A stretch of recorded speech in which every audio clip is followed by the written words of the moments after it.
ये जो इनका पूरा शोपेनहायर का काम है मैंने तुमको समराइज कर दिया। अगर तुमको नहीं देखना है लेक्चर मत देखो। अब तुमको नहीं 1 घंटे देने, 2 लेक्चर में टाइम नहीं देना, मत दो, क्योंकि मैंने शोपेनहायर की तुमको पूरी फिलॉसफी यहाँ पे रख के दे दी। एक इनसेटिएबल विल है जिसको कोई सेटिस्फाई नहीं कर सकता। एक डिजायर है टू थ्राइव, टू सर्वाइव। उस डिजायर के चलते अगर वो डिजायर इंसान की पूरी नहीं होती तो इंसान फ्रस्ट्रेशन में आता है, फ्रस्ट्रेशन से सफरिंग आती है। और इसलिए उनको एक पेसिमिस्टिक फिलोसफर कहा जाता था। कह लो तुम एक डार्क फिलोसफर कहा जाता था, एक नेगेटिव फिलोसफर कहा जाता था, कि बहुत डार्क सोच, बहुत पेसिमिस्टिक सोच थी। ये है तुम्हारी आर्थर शोपेनहायर की philosophy in a nutshell. The 4-fold root of the principle of sufficient reason, उसमें इन्होंने हेगेल की राइटिंग को नॉनसेंस तक कह दिया कि भैया नॉनसेंस लिखता है, कुछ भी ऐसा लगता है चिड़िया कबूतर गू करके चले गए, कुछ समझ नहीं आता, कुछ भी लिख देता है जो अनाप शनाप।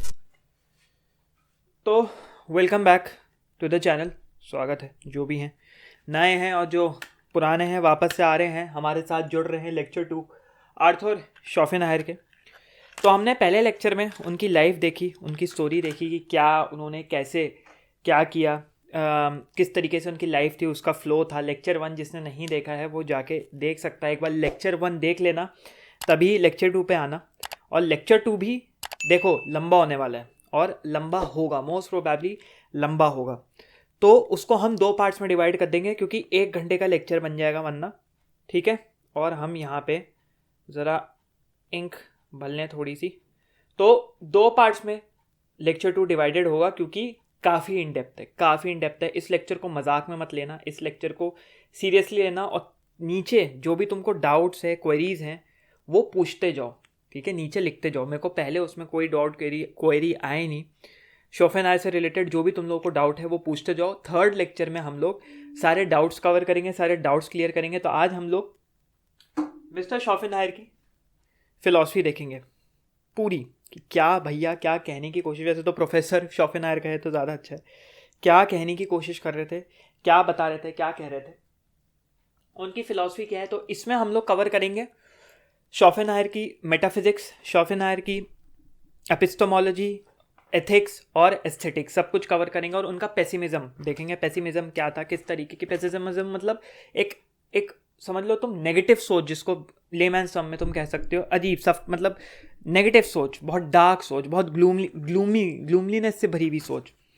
तो सबसे पहले हम आ जाते हैं उनके काम के ऊपर, वर्क्स के ऊपर, कि शोपेनहायर का एक टाइमलाइन हम ले लेते हैं कि क्या उनकी टाइमलाइन रही है, कैसे उन्होंने काम अपना प्रोग्रेस किया, ठीक है। तो उनके जो वर्क्स थे, उनका वर्क जो था सबसे पहला उनका था on the will in nature, 1836। On the will in nature एक एस्से था, थ्योरी नहीं थी, एक एस्से था। ये जो दिया था इन्होंने फिजिकल साइंसेस के ऊपर दिया था और इन्होंने थ्योरी ऑफ विल को इम्प्रूव किया था। अब तुम लोग एक चीज़ देखोगे कि विल के ऊपर बहुत बात करी हुई है, विल के ऊपर बहुत बात करी हुई है। और इमैनुअल कांट के जो वो था, तुम समझो काम था, उसको बहुत ज़्यादा क्रिटिसाइज किया शोपेनहायर ने। और हम लोग ये समझते हैं कि भाई influenced by a specific philosopher. जैसे तुम कोई भी फिलोसफर का नाम टाइप करोगे, नीचे देखोगे कि लिखेगा इन्फ्लुएंस बाय, या किसको इन्फ्लुएंस किया उन्होंने। उसका मतलब ये नहीं कि भाई बहुत ज़्यादा influence in the sense, philosophy में इन्फ्लुएंस मतलब ये नहीं होता कि भाई एकदम बहुत चक्के रह गए थे, एकदम उसके समझ लो अंधभक्त बन गए थे उस फिलॉसफर के। इन्फ्लुएंस मतलब कि उसके काम को आगे बढ़ाया या उसके काम को आगे इम्प्रूव किया। तो शोपेनहायर जब तुम देखोगे, नाम सर्च उनका करोगे, तुमको ऐसा लगेगा भाई he is influence by Immanuel Kant, लेकिन नहीं, वो उनको बहुत क्रिटिसाइज करते थे, बहुत ज़्यादा क्रिटिसिज्म दिया इमैनुअल कांट का, कंस्ट्रक्टिव क्रिटिसिज्म दिया, लेकिन दिया। अब हम लोग के माइंड में ये रहता है कि भाई दोनों के बीच में एक इज्जत रहती होगी। आर्थर शोपेनहायर, इमैनुअल कांट की जो किताब है, उनका जो काम है the critique of pure reason, epistemological work है, वो उसकी बहुत ज़्यादा तारीफ करते थे, नहीं उसकी निंदा करते थे, उसकी निंदा करते थे, उसको क्रिटिसाइज करते थे, उसको इम्प्रूव किया। तो विल के बारे में तुम लोग बहुत ज़्यादा पढ़ोगे। तो थ्योरी ऑफ विल क्या है? थ्योरी ऑफ विल ये है कि हर चीज़ में एक विल होती है, हर चीज़ की एक विल होती है। उसके बारे में हम लोग आगे पढ़ेंगे किस तरीके की विल होती है। वो विल जो होती है वो ऐसी विल होती है जो इनसैटिएबल विल होती है। इनसैटिएबल विल मतलब क्या होता है? जिसको तुम सेटिस्फाई नहीं कर सकते, उसके डिजायर्स इतने। एक विल है, और वो विल किस चीज के? टू सर्वाइव, विल है टू थ्राइव, विल है टू स्ट्राइव, जिंदा रहना है किसी तरह। अगर तुमको इंसान उठा के पानी में फेंक देगा, अगर तुमको तैरना नहीं आता, तुम पूरी कोशिश करोगे कि मैं हाथ पैर मार के, चाहे तैरना नहीं आता, किसी तरह मैं जीने की कोशिश करूंगा। और तुमको तैरना आता भी है तब भी तुम जीने की कोशिश करो, तुम मर नहीं जाओगे, तुम अपने को लेट गो नहीं कर दोगे, तुम जीने की कोशिश करोगे। तो ये होती है विल, इनसेटिएबल विल, कोई इसको सेटिस्फाई नहीं कर सकता। और इस अनसेटिस्फाइंग विल से आती है तुम्हारी सफरिंग, जिसकी वजह से शोपेनहायर को पेसिमिस्ट कहा जाता है। तो ये जो इनका पूरा शोपेनहायर का काम है, मैंने तुमको समराइज कर दिया। अगर तुमको नहीं देखना है लेक्चर मत देखो, अब तुमको नहीं 1 घंटे देने, 2 लेक्चर में टाइम नहीं देना मत दो, क्योंकि मैंने शोपेनहायर की तुमको पूरी फिलॉसफी यहां पे रख के दे दी। एक इनसेटिएबल विल है जिसको कोई सेटिस्फाई नहीं कर सकता, एक डिजायर है टू थ्राइव, टू सर्वाइव। उस डिजायर के चलते अगर वो डिजायर इंसान की पूरी नहीं होती तो इंसान फ्रस्ट्रेशन में आता है, फ्रस्ट्रेशन से सफरिंग आती है। और इसलिए उनको एक पेसिमिस्टिक फिलोसफर कहा जाता था, एक कह लो तुम एक डार्क फिलोसफर कहा जाता था, एक नेगेटिव फिलोसफर कहा जाता था, कि बहुत डार्क सोच थी, बहुत पेसिमिस्टिक सोच थी। तो ये है तुम्हारी आर्थर शोपेनहायर की फिलोसफी इन अ नटशेल। इसी के ऊपर हम पूरी बात करेंगे इस लेक्चर में, पूरी इसी के ऊपर बात होने वाली है। अब हमने बोला कि on the will in nature इन्होंने ये दिया, new developments in physical science दी। अब फिजिकल साइंस क्या होती है? Study of inorganic world, non living things की स्टडी होती है। तुम्हारी एस्ट्रोनॉमी हो गई, तुम्हारी केमिस्ट्री हो गई, तुम्हारी कह लो अर्थ साइंसेज हो गए, ठीक है। अर्थ साइंसेज में ज्योग्राफी, जियोलॉजी, ये सब आता है। तो ये इन्होंने दिया 1836 में। उसके बाद आया 1839, उन्होंने दी on the freedom of human will. ये उन्होंने 1839 में ये वाला एस्से निकाला, और इसमें यहाँ से इनको पब्लिक रिकॉग्निशन मिलनी शुरू हो गई, यहाँ से इनकी इज्जत होनी शुरू हो गई, यहाँ से जाने लग गए कि भाई हाँ, आर्थर शोपेनहायर नाम का भी एक बंदा है जो तगड़ी चीज़ें दे रहा है। और इसी के लिए इनको नॉर्वेजियन एकेडमी से अवार्ड भी मिला था, प्राइज मिला था नॉर्वेजियन एकेडमी से। अब on the basis of morality इन्होंने लिखा 1840 में, ठीक है। ये सारे एस्सेज हैं, इनको कंफ्यूज मत करना, किताबें नहीं है, ये एस्सेज हैं। इन्होंने इनका सबसे ज़्यादा जो प्रोमिनेंट काम है वो एस्सेज, और इनकी जो किताबें भी है वो उनके एस्सेज के कंपाइलेशन है, तुम समझ लो। अब ये जो था तुम्हारा on the basis of morality 1840 में, ये इन्होंने डेनिश एकेडमी में सबमिट किया था, और एक्सपेक्ट कर रहे थे कि इनको प्राइज़ मिलेगा, लेकिन इसके लिए इनको कोई प्राइज़ नहीं मिला। इसके बावजूद कि उस साल इनका ही एक पेपर आया था, फिर भी इनको कोई प्राइज़ नहीं मिला। अब इनके अंदर आ गई फ्रस्ट्रेशन, भैया गुस्सा।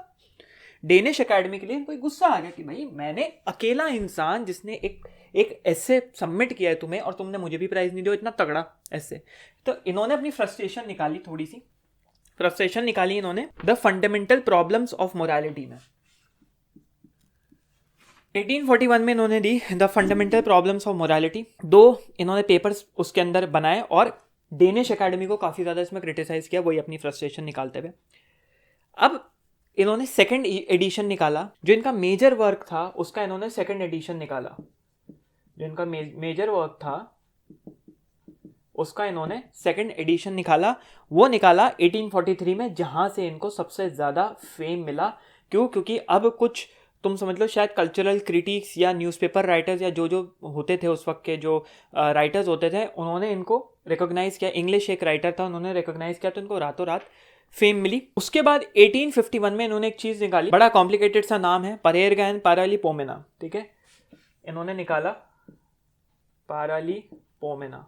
वापस से स्पेलिंग देखते रहना भाई लोग, अपनी बहन लोग जो भी हैं देखते रहना। इसमें इन्होंने एफोरिज्म्स निकाले, और ये जनरल पब्लिक के लिए थी। ये जो चीज़ थी ये जनरल पब्लिक के लिए उनका एक कंपाइलेशन ऑफ एसेज था, एक तरीके से किताब कह सकते हो। इसमें इन्होंने अपनी ऑब्जर्वेशंस दी हुई थी सोसाइटी को लेके, कल्चरल क्रिटिक कह लो तुम, एक क्रिटिकल रिव्यू था। एफोरिज्म्स और एसेज। एफोरिज्म्स क्या होता है? हार्श ट्रुथ, हार्श रियलिटी, उसको बोलते हैं एफोरिज्म्स। वो दिया था, ये इन्होंने रिलीज किया था कौन से साल में? 1891। मैं हो सकता हूँ हिंदी के जो नंबर्स हैं उसको ऊपर नीचे कर दूँ लेकिन 1851 में, 1891 ही बोलते हैं शायद। तो इसमें इन्होंने अपना ये निकाला था, परेरगा एंड पारालिपोमेना। अब हम लोग आते हैं आगे। ये तो हो गया इनका काम, इनका टाइमलाइन 1836 से लेके 1851 के बीच में। और लास्ट में इनको थोड़ा बहुत फेम मिला था, जब वो उनका लास्ट वक्त चल रहा था, समझो उनको बहुत लेट फेम मिला था, और थोड़ा सा वो अपने फेम को चेरिश कर पाए, और उनका देहांत हो गया था, जो हमने पहले लेक्चर में पढ़ा है। अब हम लोग आते हैं एक काफ़ी इंटरेस्टिंग चीज़ पे, जो कि है शोपेनहायर्स थॉट, ठीक है। शॉफेनायर्स थॉट कि किस तरीके से वो सोचते थे, क्या उनकी थिंकिंग थी। तो यहाँ पे हम लोग कवर करेंगे कुछ चीज़ें, और मैं यहाँ पे पूरी तरीके से लिखूंगा नहीं, हेड पॉइंट्स पढ़ता जाऊंगा, वो तुम लोगों को समझाता जाऊंगा। सबसे पहली चीज़ थी, वो जो जर्मन आइडियलिस्ट फिलोसफर्स थे उनसे काफ़ी ज़्यादा स्टैंड आउट करके निकलते थे। अब जर्मन आइडियलिस्ट फिलोसफर्स में तुम्हारा सबसे ज़्यादा इन्होंने पढ़ा था इमैनुअल कांट को, ठीक है। और आइडियलिज्म क्या होता है उसके लिए हम अलग से वीडियो बनाएंगे, यहाँ पे थोड़ा सा बना देता हूँ बहुत नटशेल में। आइडियलिज्म मतलब होता है कि पहले आइडिया, अब देखो दो तरीके के लोग होते हैं, आइडियलिस्ट और मटीरियलिस्ट, ठीक है। अब आइडियलिज्म की बहुत वेराइटी ऑफ डेफिनेशंस है। आइडियलिज्म तुम्हारा एक तरीके से क्या होता है, बहुत लोग कहते हैं कि भाई आइडिया पहले आता है फिर मटीरियल आता है, कि भाई पहले किसी चीज़ में आइडिया आएगा, जैसे गॉड है फॉर एग्जांपल, गॉड का कॉन्सेप्ट है, गॉड को आइडिया आया, उसने इंसान बनाया, तो इंसान मटीरियल है आइडिया के बाद। अब कुछ आइडियलिस्ट होते हैं जो कहते हैं कि आइडियलिज्म मतलब disregarding all school of thoughts, वो मेटाफिजिक्स पे भरोसा नहीं रखते, वो ऑन्टोलॉजी पे भरोसा नहीं रखते, वो सबको डिसरिगार्ड कर देते हैं, उनको कहते हैं आइडियलिस्ट। अब आइडियलिज्म में एक डायरेक्ट आइडियलिज्म, इनडायरेक्ट आइडियलिज्म आता है, रियलिज्म आता है, और जिसमें इमैनुअल कांट फेमस थे वो आता है, जो कि है ट्रांसेंडेंटल आइडियलिज्म, जो इनडायरेक्ट और शायद इनडायरेक्ट आइडियलिज्म और डायरेक्ट आइडियलिज्म के बीच में होता है। मैंने पढ़ा नहीं है, थोड़ा बहुत मेरे को शॉफेनहायर उनका इंट्रोडक्शन हुआ। जब कवर करेंगे इमैनुअल कांट को, क्योंकि शॉफेनहायर के बाद शायद इमैनुअल कांट को ही कवर करेंगे, बहुत इन डेप्थ फिलॉसफी है। और उनका भी कुछ कहना है कि जैसे हम चीज़ों को सामने देखते हैं, हम हर इंसान को लगता है कि भाई ये स्पेसिफिक चीज़ सेब रखा है, सेब इस तरीके से परसीव होता है, वो ऑब्जेक्टिव ट्रुथ है कि ये सब्जेक्टिव ट्रुथ है। हो सकता है उसका कलर किसी और को किसी और तरीके से दिखे, किसी और को किसी और तरीके से दिखे। अब सांप को सेब कुछ और दिखेगा, चूहे को सेब कुछ और दिखेगा, कुत्ते को सेब कुछ और दिखेगा, इंसान को सेब कुछ और दिखेगा। तो जो रियलिटी में वो टाइम एंड स्पेस में जो चीज़ एग्जिस्ट करती है वो शायद अलग हो सकती है। तो परसेप्शन, पर्सपेक्टिव, जिसके ऊपर पूरा आइडियलिज्म का कॉन्सेप्ट बेस्ड है, बहुत ज़्यादा मेस्टअप चीज़ है, उसके अंदर घुसेंगे, मेस्टअप नहीं है, समझना पड़ेगा, तो उसके लिए अलग से लेक्चर बनाएंगे। अब तो थोड़े हटके थे, क्यों हटके थे? पहली चीज़ तो थी कि उनकी क्लैरिटी बहुत थी राइटिंग में। शॉफेनहायर को, अब तुम इमैनुअल कांट को पढ़ोगे, जैसा शॉफेनहायर ने भी बताया, उसमें क्लैरिटी नहीं आती, थोड़ा सा लोग ऊपर नीचे हो जाते हैं। नो डाउट इमैनुअल कांट का काम बहुत अच्छा था, लेकिन शॉफेनहायर को ज़्यादा पसंद नहीं करते थे, इमैनुअल कांट के काम को क्रिटिसाइज करते थे, इन द सेंस उसको इम्प्रूव करने की कोशिश करते थे। तो सबसे पहली चीज़ stood apart. By the way Schopenhauer को भी आइडियलिज्म में ही, आइडियलिस्ट में ही कंसिडर किया जाता है। फिर क्लैरिटी, इनकी राइटिंग में, स्टाइल में क्लैरिटी बहुत थी। ये इंग्लिश और फ्रेंच राइटर्स को काफ़ी ज़्यादा पढ़ते थे, तो इनकी राइटिंग स्टाइल में थोड़ा सा इन्फ्लुएंस है, जो कि हमने पहले लेक्चर में देखा था, काफ़ी ज़्यादा इन्फ्लुएंस्ड हैं। और ये 9 साल की उम्र में इंग्लिश और फ्रेंच में इन्होंने फ्लुएंसी ले ली थी, और बाद में ग्रीक, लैटिन, पता नहीं क्या क्या लैंग्वेजेस, और जर्मन तो इनको आती ही थी। तो काफ़ी ज़्यादा इन्फ्लुएंस्ड है इनकी राइटिंग में इंग्लिश और फ्रेंच राइटर्स का। अब एक और, दो और लोगों को ये बहुत ज़्यादा क्रिटिसाइज करते थे, वो थे फिस्टा और हिगेल, ठीक है। हिगेल और इनकी बहुत लंबी मारामारी चली है, ठीक है। हिगेल के ऊपर भी हम लोग आगे कवर करेंगे, थोड़ा सा उनका शायद काम हम लोग कवर करने की कोशिश करेंगे। अब जो हिगेल हैं तुम्हारे, वो और ये एक ही यूनिवर्सिटी में थे, बर्लिन यूनिवर्सिटी में, शायद बर्लिन में ही थे, और दोनों की बहस बहुत चलती थी। अब इतनी थोड़ी सी कहानी तुम्हें सुना देते हैं यहाँ पे। तो शॉफेनहायर ने भैया प्रोफेसरशिप ले ली, मैं भी पढ़ाऊंगा, मैं कहाँ पढ़ाऊंगा, मैं भी यूनिवर्सिटी में पढ़ाऊंगा। अब क्या करते थे, उन्होंने टाइम स्लॉट ऐसा चूज़ किया, हिगेल से इतना चिढ़ते थे, उन्होंने टाइम स्लॉट ऐसा चूज़ किया, जब हिगेल की लेक्चर क्लासेस चलती थी और इनकी लेक्चर क्लासेस चलती थी, साथ चलती थी। अब क्या होता था भाई, हिगेल उस टाइम पे बहुत माने हुए फिलोसफर थे, उनके क्लास में 200 से 250 बच्चे रहते थे, इनकी क्लास में मुश्किल से 15 या 20 बच्चे। तभी इनको फेम थोड़ा लेट मिला, तो इस लेवल पे इनकी भसड़ चलती थी। और फिस्टा और हिगेल को बहुत ज़्यादा ये बहुत ज़्यादा क्रिटिसाइज करते थे, अनबन चलती थी।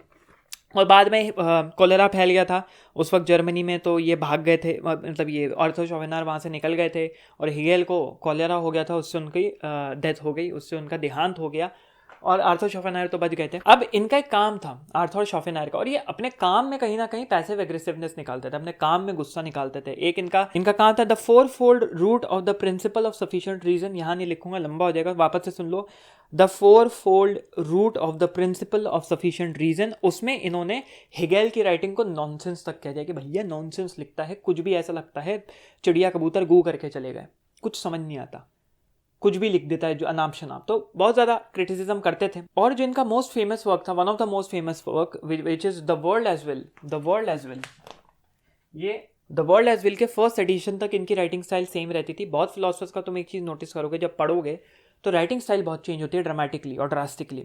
इनकी नहीं चेंज हुई थी first edition the world as will. तो ये थी शोपेनहायर की कुछ थॉट प्रोसेसेस, थॉट आइडियोलॉजीज, ठीक है। क्रिटिसिज्म था हेगेल और फिस्ता का, और काफ़ी ज़्यादा चिढ़ते थे, काफ़ी ज़्यादा अलग था। अब हम देखेंगे भैया शोपेनहायर, अब यहाँ से शुरू हो गया असली गेम, यहाँ से शुरू हो गया असली गेम। हम ज़रा पानी पी लें थोड़ा। अब यहाँ ध्यान देना, ठीक है। और ये दारू नहीं है भाई, पानी है, ठीक है।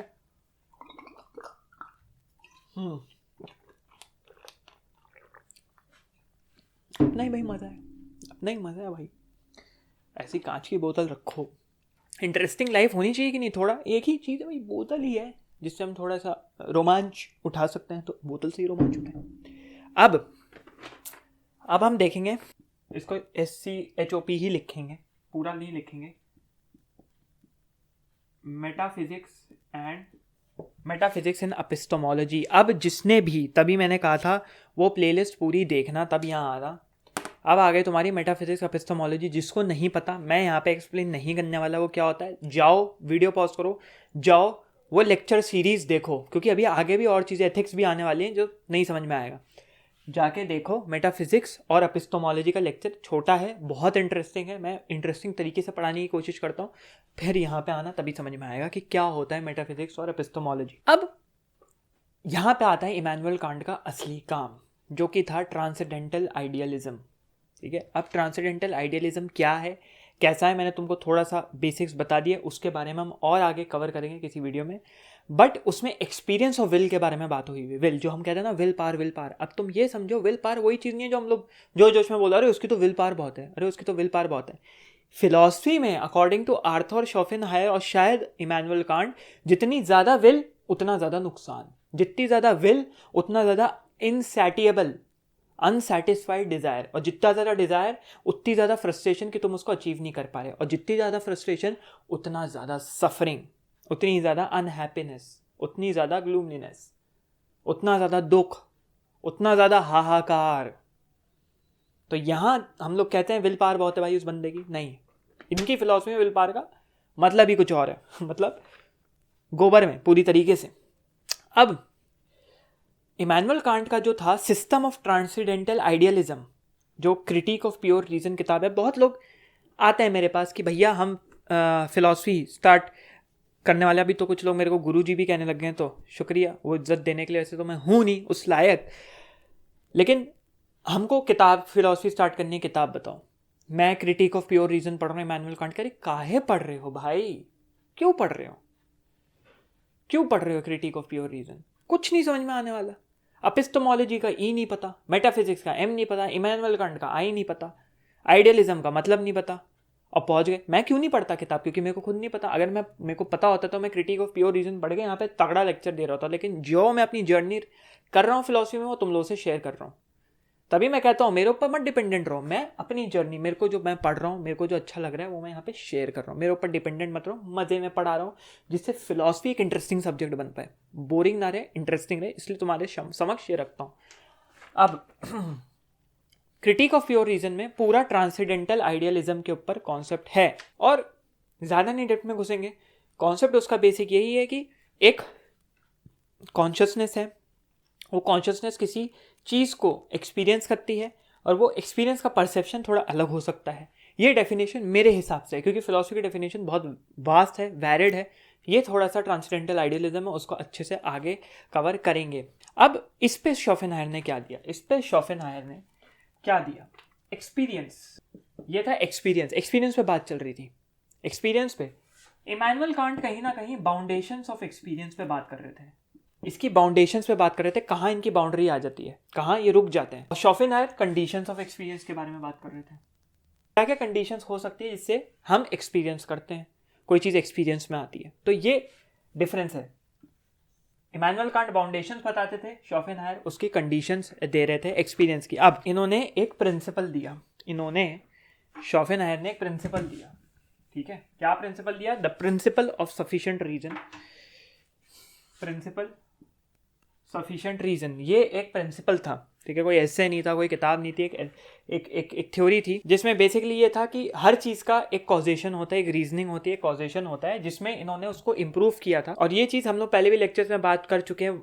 विलियम लाइबनिज, इन्होंने ये चीज़ का इजाद किया था, इसको इन्होंने शोपेनहायर ने आगे बढ़ाया, प्रिंसिपल ऑफ सफिशिएंट रीजन, और इससे इन्होंने चैलेंज किया फिलोसफर्स को, मैथमेटिशियंस को भी चैलेंज किया। और सबसे बड़ा चैलेंज था इनके लिए इमैनुअल कांट। तो हर चीज़ में तुम पढ़ोगे इमैनुअल कांट को बहुत बड़ा चैलेंजेस ये दे रहे थे। तो इनका आया प्रिंसिपल ऑफ सफिशिएंट रीजन। उसके बाद जो इनका चीफ वर्क था, सबसे इंपॉर्टेंट वर्क था the world as will and representation. उसमें प्रिंसिपल ऑफ सफिशिएंट रीजन इन्होंने इनकॉर्पोरेट किया। तो तुम ये देख लेना, the world as will and representation, यार लिख ही देता हूँ यार, the world as will and representation, ये इन्होंने दिया। और उसमें प्रिंसिपल ऑफ सफिशिएंट रीजन को, एक प्रिंसिपल को कवर किया। अब इन्होंने इमैनुअल कांट का जो प्रोजेक्ट था, जो विल का पूरा प्रोजेक्ट, जो मैंने बताया स्टार्टिंग में विल के ऊपर पूरी बातें चल रही थी, इन्होंने उनके इमैनुअल कांट के विल के प्रोजेक्ट को अपने हिसाब से मुकम्मल किया, पूरा किया, उसको पूरा महत्वपूर्ण एक तरीके से पूरा करने की कोशिश करी। अब क्या किया उन्होंने, अब क्या आई विल। अब हर एक रिप्रेजेंटेशन, हर एक चीज़ की जो अंडरलाइंग फोर्स है, हर एक रिप्रेजेंटेशन की जो भी चीज़ रिप्रेजेंट होती है इस यूनिवर्स में, वो अंडरलाइंग फोर्स वो है तुम्हारी विल। तो इस हिसाब से world as a whole will, अगर इस एनालिसिस से देखा जाए तो पूरी दुनिया एक विल है, पूरी दुनिया एक विल है। और हर रिप्रेजेंटेशन जो है विल की, हर representation is objectification of the will. Objectification मतलब या तो इसकी वैल्यू होगी हाँ या ना, हम ऑब्जेक्टिफाई कर रहे हैं, ये है, यही है। अगर ये सेब है तो सेब इसी तरीके का है, ऑब्जेक्टिव है, सेब यही होता है। अब कोई कहे नहीं भाई सेब तो केला है, वो सब्जेक्टिव है। तुम्हारे लिए सेब केला हो सकता है, मेरे लिए ऑब्जेक्टिव ट्रुथ है वो, कि सेब ऐसा है, ये दुनिया में सेब ऐसा है। तो अब ये कह रहे हैं every representation is objectification of will. भाई विल है, ये विल हो गई, एक अंडरलाइंग फोर्स है हर चीज के रिप्रेजेंटेशन की, ठीक है। अब इस तरीके से, इस एनालॉजी से, तो पूरी दुनिया, the world as a whole is will, पूरी दुनिया ही विल है। पत्थर हो, इंसान हो, कीड़ा हो, मकड़ा हो, जानवर हो, कुत्ता हो, बिल्ली हो, पानी हो, सब विल है, ठीक है। तो इस हिसाब से every representation is object of will, हर जो रिप्रेजेंटेशन है वो ऑब्जेक्ट ऑफ विल है। तो एक पैराडॉक्सिकल समझ लो एनालॉजी चल रही है। तो इस हिसाब से will is the thing in itself. अब ये जो चीज है थिंग इन इटसेल्फ, ये तुमको थोड़ा समझना होगा।